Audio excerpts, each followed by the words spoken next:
Kale webale ku subscribinga wano ku the Buzz UG bobanga tunaba ku subscribinga mbade ngamba nti o subscribinge tusobole kubanga tutambulira ku pesi yemu amanya babitafula ngomi yewono kutegeeza biki ebigenda mu maaso wano mu ggwanga lyaffe Uganda, especially the entertainment industry. Olunaku lwajjo yabadde Bobi Chagulanyi's birthday and ndowooza mwalabye social media nga bwe yabadde ebuzzinga buli muntu nga postinga happy birthday Bobi. Yes, channels zonna za postinze Bobi nga zimwishingira happy birthday.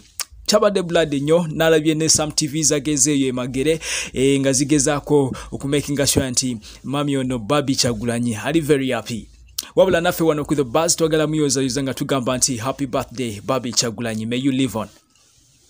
Wabula a few days ago twalabye ndowooza mwawuliddeko ku story ey'omusajja oweeyo ekisolo bamuyita Ndigicucu yagenze mu Koti nasuwinga Bobi Wine for being born.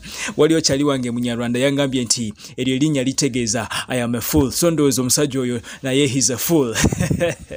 Yes, so kati omusajja oyo munange yagenze mu Koti nagamba nti lwaki Bobi yazaalibwa.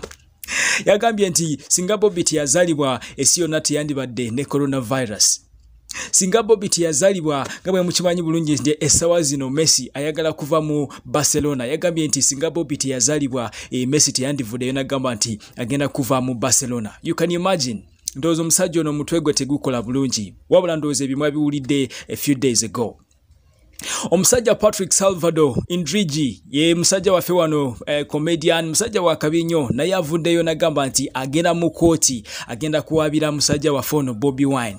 Nga mulanga kimunange agamba nti Akoye okulaba nga Bobi Wine yayogerwako ku social media, alaba nga Bobi Wine ya trending ku social media, Bobi Wine yalabika bulungi, family ye yakabi, ye Akoye agambye nti agenda mu Koti. Eyo announcement munange Patrick Salvador agikoze. Wabula tetunategeera oba ali serious oba joking, kuba mumumanyi bulungi munange oyo musajja comedian munange ayinza kubanga lyawo ali mu bintu by'okusagasaga. Naye yo announcement yagikoze nti agenda mu Koti agenda kuwabira omukulu Bobi Wine. Wabula byonna tujja kubanga tubikutusako wano ku the Buzz UG bobanga tonaba ku subscribinga ekintu tusobole kubanga tukitambuza mu maaso. Ne Bobi Wine olunaku lwajjo yavuddeyo nagamba nti very soon they will be showing him for eating food.